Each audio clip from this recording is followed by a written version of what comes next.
So we are now sitting in the N-Series active tractor, and through Unlimited Studio we have fitted the Kesla crane here. So we have a Jake frame behind, and the Kesla, this was 316T model crane. And here is the user interface for Kesla crane, where you can do different settings and power up the crane. And then here in the right armrest on the left as well, we have this Kesla Pro Control joysticks, and these are very good to operate with the crane.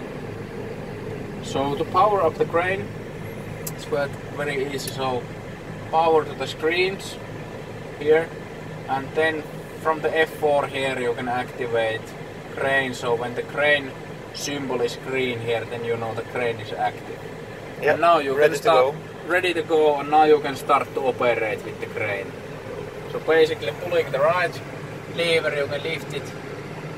So crane is missing some parts in this model now, unfortunately this is incomplete, but just to explain. So you can move the crane now,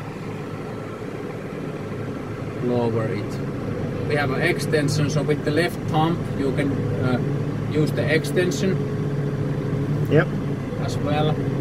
And this one has a reach of how many meters? I don't remember correctly. Was it 8 meters? Yeah.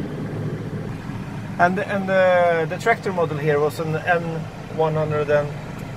I will check here. Sorry, it's N174 active, so it's the strongest N-Series model. With the active transmission. So low changing hydraulics, power shift transmission, but the hydraulic levers are mechanics for the rear. But of course now for Kesla we have fully electronic control with the joysticks here. So there are an interface between Kesla's valve on the crane into the Valtra and the LS pump. So through power beyond couplings in the rear we can integrate that directly to the LS pump. So when crane asks the volume from the tractor from the LS pump, then it will give as much as you want. And about the N-Series and Valtra generally, I have to say these are very stable to operate with the Kesla, so you don't need any support legs. You can actually reach quite big locks from quite a long distance, also from sideways. So most vulnerable direction is actually directly to the rear. Because the crane is in the rear, so sideways it's quite stable actually. And for the rear also, you can also put some extra weights to the front for the tractor to get some more balance on the machine. Otherwise it will rise in the front.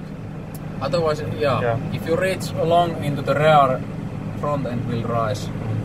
But actually we used 800 kilo bale a couple of weeks ago in Lapland. We directly from the rear we picked it, and front end was totally okay still.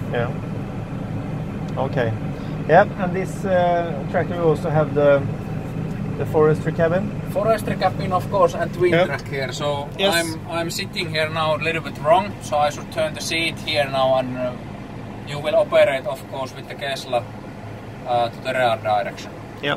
So very good visibility, big glass area, and as you can hear, very comfortable and silent cab as well.